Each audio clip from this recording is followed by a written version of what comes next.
Hello students. पिछले video में हम लोग मोस्ट इम्पोर्टेंट एमसीक्यू देखे थे जो आपके एग्ज़ाम में आने वाले हैं। जियोग्राफी एग्ज़ाम जो 10 तारीख को होने वाला है, उसमें 30 क्वेश्चन हम लोग देखे थे और उसमें ज़्यादा नहीं बता पाए क्योंकि बहुत सारा टेक्निकल इशू हो चुका था हमारे साथ। बहुत सारे मिन्नतों के बाद वो वीडियो बना था, इसलिए हम लोग बोले थे पार्ट 2 में देखेंगे। कुछ और इम्पोर्टेंट एमसीक्यू है हम लोग अभी देखने वाले हैं। आप सारा वीडियोस, दोनों वीडियोज आप देख के जाइएगा।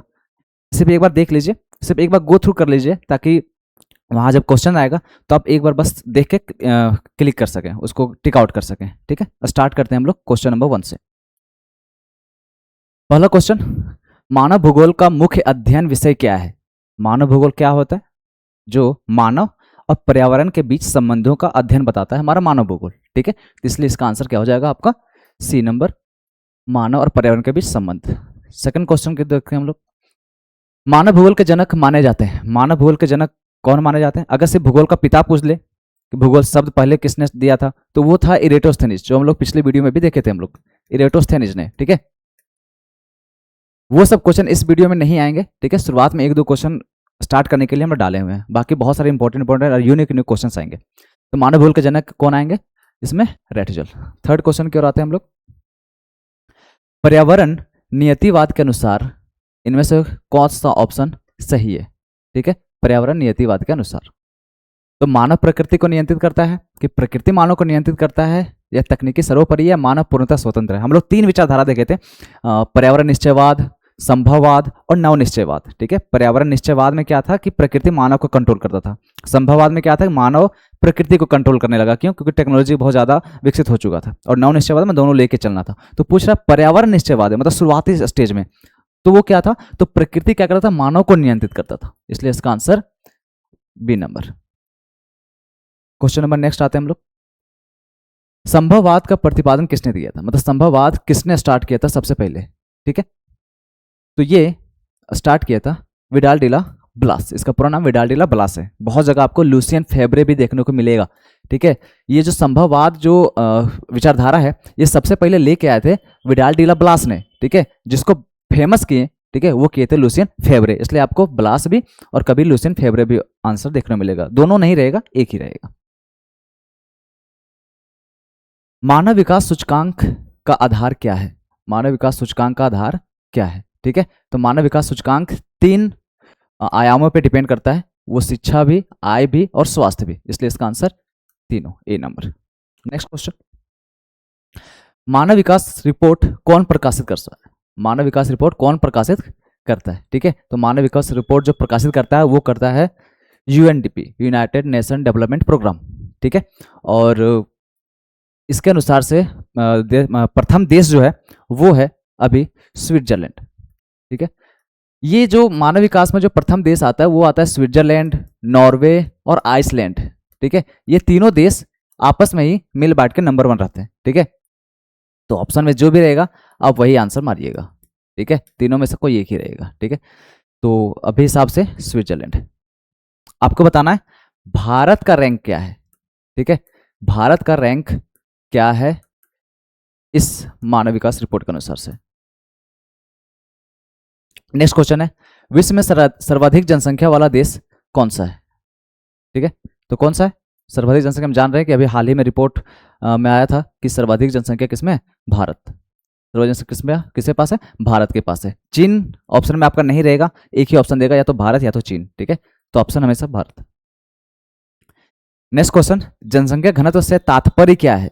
जनसंख्या घनत्व से क्या तात्पर्य है? ठीक है, तो जनसंख्या घनत्व किसको बोलते हैं? प्रति 1 किलोमीटर स्क्वायर एरिया में रह रहे लोगों की संख्या क्या कहलाती है? जनसंख्या घनत्व। ठीक है, इसलिए आंसर क्या हो जाएगा आपका? सी नंबर। नेक्स्ट क्वेश्चन, कार्यशील जनसंख्या किस आयु वर्ग में आते हैं? ठीक है, तो कार्यशील जनसंख्या किस आयु वर्ग में आते हैं? वो आते हैं 15 से 59 साल की उम्र में। जो लोग कार्यरत हैं, जो लोग काम करते हैं, देश की जो आर्थिक अवस्था है उसमें ज़्यादा रोल रहता है कार्यशील जनसंख्या का, उसका एज होता है 15 से 59 साल। नेक्स्ट क्वेश्चन की ओर आते हैं हम लोग। प्रवास का मुख्य कारण क्या है? ठीक है, प्रवास का मुख्य कारण क्या है? ठीक है, तो प्रवास क्या होता है? एक जगह से दूसरे जगह लोग जो शिफ्ट कर जाते हैं, अपने जगह छोड़ के दूसरी जगह चल जाते हैं। उसके पीछे रीजन क्या है? रोजगार भी है। ठीक है, शिक्षा कारण भी जाता है और विवाह कारण भी जाता है। इसलिए इसका आंसर क्या होगा? उपरोक्त सभी। नेक्स्ट क्वेश्चन, ग्रामीण बस्तियों की मुख्य विशेषता क्या है? ग्रामीण बस्तियों की मुख्य विशेषता क्या है? ठीक है, तो अधिक जनसंख्या घनत्व, कृषि आधारित अर्थव्यवस्था, औद्योगिक विकास या परिवहन नेटवर्क। हम जानते हैं कि ग्रामीण बस्तियों में ज्यादातर लोग कृषि में ज्यादा आश्रित रहते हैं। ठीक है, इसलिए इसका आंसर क्या हो जाएगा? B number. Next 16 number question पे आते हैं हम लोग। 16 नंबर क्वेश्चन पे आते हैं, नगरीय बस्तियों में मुख्य गतिविधि क्या होती है? नगरीय बस्तियों में सबसे ज्यादा क्या होता है? ठीक है, तो नगरीय बस्तियों में सबसे ज्यादा हमको पता है क्या है? उद्योग और सेवा से संबंधित होता है। नेक्स्ट क्वेश्चन, प्राथमिक क्रियाएं किससे संबंधित है? प्राथमिक क्रियाएं ऑब्वियस कच्चे माल के दोहन से, मतलब प्राथमिक क्रिया। ठीक है, प्राथमिक क्रिया में क्या होता है? ज्यादातर कृषि संबंधित होते हैं। जो भी कच्चे माल, मतलब उद्योगों के लिए जो कच्चे माल आता है, उद्योगों के लिए जो भी कच्चा माल आता है, ठीक है, वो कहां से आता है? प्राथमिक क्रिया से। नेक्स्ट क्वेश्चन, द्वितीय क्रियाओं का संबंध किससे है? प्राथमिक क्रिया कृषि से संबंधित होता है, द्वितीय क्रिया उसके विनिर्माण से। ठीक है, तृतीय क्रिया किससे संबंधित होता है? तो तृतीय क्रिया होता है आपका किससे? उत्पादन क्रियाएं से। ठीक है, प्राथमिक क्रिया होता है कृषि से संबंधित होता है, द्वितीय क्रिया होता है उसको विनिर्माण से। ठीक है, विनिर्माण से, और तृतीय क्रिया होता है परिवहन से। ठीक है, परिवहन से, इसमें परिवहन होना चाहिए था आंसर। ठीक है, परिवहन मारिएगा। नेक्स्ट क्वेश्चन, परिवहन का सबसे सस्ता साधन कौन सा है? ठीक है, सड़क है, रेल है, वायु है या जल है? ठीक है, तो सबसे जानते हैं सबसे सस्ता जो पड़ता है वो जल पड़ता है। मानव विकास का लक्ष्य क्या है? केवल आर्थिक वृद्धि, मानव जीवन की गुणवत्ता सुधार, जनसंख्या नियंत्रण या शहरीकरण? ठीक है, तो मानव विकास का लक्ष्य होता है, वो होता है मानव जीवन का गुणवत्ता सुधार।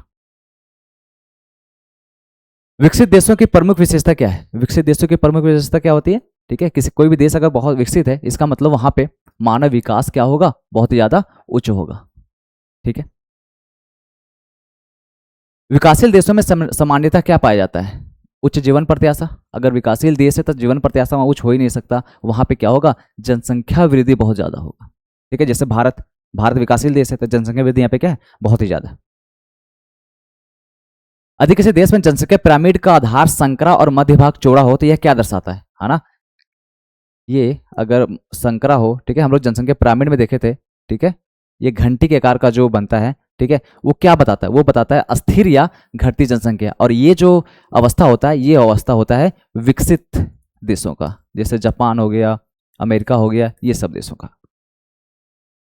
नेक्स्ट क्वेश्चन, मानव भूगोल का आधुनिक दृष्टिकोण क्या है? मतलब मानव भूगोल का जो मॉडर्न अभी दृष्टिकोण है वो क्या होगा? नियतिवाद, संभावनावाद, नवनियतिवाद या मानवतावाद? हम लोग देख लिए कि नियतिवाद में क्या था कि प्रकृति मानव को कंट्रोल करता था, संभववाद में टेक्नोलॉजी का ज्ञान होने के कारण मानव प्रकृति को कंट्रोल करने लगा, लेकिन नवनियतिवाद इसमें क्या था? इसमें प्रकृति को साथ में लेके विकास करना था। ठीक है, तो मानव भूगोल का आधुनिक मॉडर्न में ये वाला दृष्टिकोण होगा। ठीक है, और इसके जो प्रवर्तक थे वो थे ग्रिफिथ, टेलर, ये भी आपको याद रखना है, जो हम लोग पहले पार्ट में जिक्र कर चुके हैं।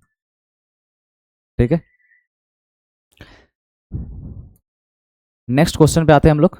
नवनियतिवाद को किस नाम से भी जाना जाता है? ठीक है, नवनियतिवाद को हम लोग पिछला पार्ट में भी ये जिक्र किए थे, रुको और जाओ। ठीक है, हिंदी में इसको रुको और जाओ विचारधारा के भी नाम से जाना जाता है। ठीक है, स्टॉप एंड गो। भारत की जनसंख्या नीति का मुख्य उद्देश्य क्या है? भारत की जनसंख्या नीति का मुख्य उद्देश्य क्या हो? किसी भी जनसंख्या नीति का मुख्य उद्देश्य बढ़ाना तो नहीं होगा। ठीक है, प्रवास बढ़ाना भी नहीं होगा। ठीक है, वो है जनसंख्या स्थिरता।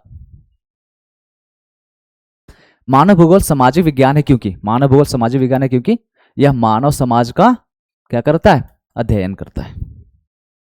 क्वेश्चन नंबर हम लोग 29 में पहुंच चुके हैं। ठीक है, रेड कॉलर का संबंध मुख्यतः किससे है? ठीक है, red collar, white collar, golden collar, ये सब आपको एक बार पढ़ के जाना है। तो रेड कॉलर का बता देते हैं। रेड कॉलर का संबंधित होता है किसमें? प्राथमिक क्रिया से, जो भी कृषि से काम जो जुड़े होते हैं वो। व्हाइट कॉलर है ना, किसमें? जिसमें लोग सेवा सेक्टर, जो अच्छे अच्छे कामों में, जो कुर्सियों पर बैठ के जो काम करते हैं ज्यादातर, ठीक है, ऑफिस वर्क, वो व्हाइट कॉलर से संबंधित होते हैं। सन नगर शब्द का प्रयोग सबसे पहले किसने किया था? ठीक है, ये बात आप ये सन नगर पहले होता क्या है? कभी भी जो मेन सिटी होता है, बड़े बड़े शहर, उसके आसपास जो बहुत सारे छोटे छोटे गांव, कस्बे, उस सब मिलके एक छोटा शहर बन जाता है, उसी को बोलते हैं सन नगर। और ये सबसे पहले जो शब्द लाया था वो लाए थे पैट्रिक गेडिज। ठीक है, अब यहाँ से आपको बहुत अच्छे अच्छे क्वेश्चन देखने को मिलेंगे। ठीक है, जनगणना के किस वर्ष को महान विभाजक वर्ष कहा जाता है? ठीक है, तो ये कहा जाता है आपका 1921 में, क्योंकि 1921 से पहले जो भी 10 सालों तक जनसंख्या वृद्धि था ऋणात्मक में होता था, लेकिन 1921 के बाद से कभी भी ऐसा एक साल भी नहीं आया जिसमें जनसंख्या वृद्धि हमको ऋणात्मक में देखने को मिला, इसलिए 1921 को महान विभाजक वर्ष में गिना जाता है। भारत का प्रथम परमाणु ऊर्जा केंद्र कहां स्थापित किया था? ठीक है, भारत का प्रथम परमाणु ऊर्जा केंद्र कहां स्थापित हुआ था? वो हुआ था तारापुर, महाराष्ट्र। पूर्व पश्चिम गलियारा किन 2 शहरों को जोड़ता है? ठीक है, तो पूर्व पश्चिम गलियारा वो जोड़ता है असम। ठीक है, एक साइड असम, ठीक है, और इधर गुजरात को, असम से लेके गुजरात, या तो बोल सकते हैं गुजरात मतलब पोरबंदर से लेके असम का सिलचर को।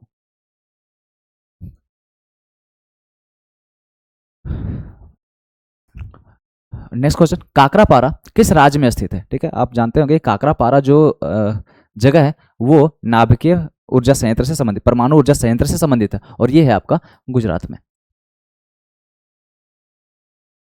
बाबा बुदन की पहाड़ियां मुख्य रूप से किस खनिज के लिए ज्यादा प्रसिद्ध है? ठीक है, तो बाबा बुदन की पहाड़ियां ये है आपका लोयस के लिए। भारत में पहली बार जनगणना कब हुई थी? भारत में पहली बार जनगणना हम जानते हैं 1872 में लॉर्ड मेयो के काल में हुआ था। ठीक है, लेकिन अगर पूछ दे कि पूर्ण नियोजित रूप से, जिसके बाद से हर 10 साल बाद जनसंख्या स्टार्ट हो गया था जनगणना, वो हुआ था 1881 में। इसका आंसर लेकिन 1872 होगा, जब पहला बार जनगणना हुआ था 1872 में। ठीक है, अगर क्वेश्चन पूछे कि पूर्ण नियोजित ढंग से कब स्टार्ट हुआ, तो वो हुआ था 1881। डिगबोई प्रसिद्ध है किसके लिए? डिगबोई जो असम में है, ठीक है, और असम में स्थित है, ठीक है, और ये है किसके लिए? तेल के लिए। सबसे पुराना ऑयल रिफाइनरी यहीं पे। नोवा मंडी लोअर एस्क क्षेत्र कहाँ स्थित है? नोवा मंडी लोअर क्षेत्र ये है आपका छत्तीसगढ़। सबसे पहला बात कि नोवा मंडी, ये क्वेश्चन बनता है कि नोवा मंडी है कहाँ? ठीक है, तो ये छत्तीसगढ़ में है। और दूसरा चीज कि नोवा मंडी किस चीज के लिए फेमस है? तो वो है लोअर एस्क के लिए। नेक्स्ट क्वेश्चन, मुंबई हाई कौन से क्षेत्र के लिए प्रसिद्ध है? ये क्वेश्चन हम आगे भी डाले हुए हैं। मुंबई हाई निम्नलिखित में से किस खनिज के लिए प्रसिद्ध है? ठीक है, तो मुंबई हाई हम जानते हैं मुंबई से 100, 150, 200 किलोमीटर अंदर समुद्र में, ठीक है, मुंबई हाई है, जो ज़्यादातर वो है पेट्रोलियम के लिए, ठीक है। भारत में कौन सा राज्य बाजरा उत्पादन में प्रथम स्थान है? ठीक है, तो बाजरा उत्पादन में प्रथम स्थान आपका राजस्थान। ज़्यादातर लोग, और आपको हम देखेंगे भी राजस्थान में बहुत सारे लोग बाजरा से बनी रोटियां बहुत ज़्यादा खाते हैं यहाँ के लोग। नेक्स्ट क्वेश्चन में आते हैं, रूर कोयला क्षेत्र किस देश में स्थित है? ठीक है, तो रूर जो क्षेत्र है वो कोयला के लिए फेमस है, ठीक है, और ये है आपका जर्मनी में। निम्नलिखित में से कौन सा एक शैक्षणिक नगर का उदाहरण है? वैसा नगर जहाँ पे ज़्यादा एजुकेशनल संस्थाएं हैं, वैसा बहुत सारा, ठीक है, तो वो आपका हम जानते हैं रुड़की, IIT रुड़की बहुत इंपॉर्टेंट है। पिलानी एक जगह और है जो शैक्षणिक के लिए शैक्षणिक नगर के नाम से जाना जाता है, ठीक है, ये सारा शैक्षणिक नगर का उदाहरण है।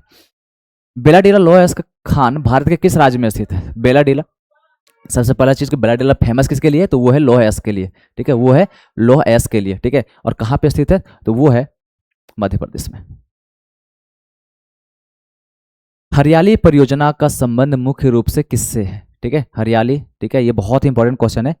ये है आपका जल संभर प्रबंधन, ठीक है, सिर्फ हरियाली नहीं, एक और है नीरू मीरू, ये भी याद रखिएगा, नीरू मीरू, ये जो भी है ये भी जल संभर प्रबंधन से, ठीक है, और ये क्वेश्चन अभी हाल ही के बिहार बोर्ड में भी पूछा गया था। रानीगंज किसके लिए प्रसिद्ध है? ठीक है, तो रानीगंज प्रसिद्ध है किसके लिए? कोयला के लिए, ठीक है, और ये है कहाँ? पश्चिम बंगाल में।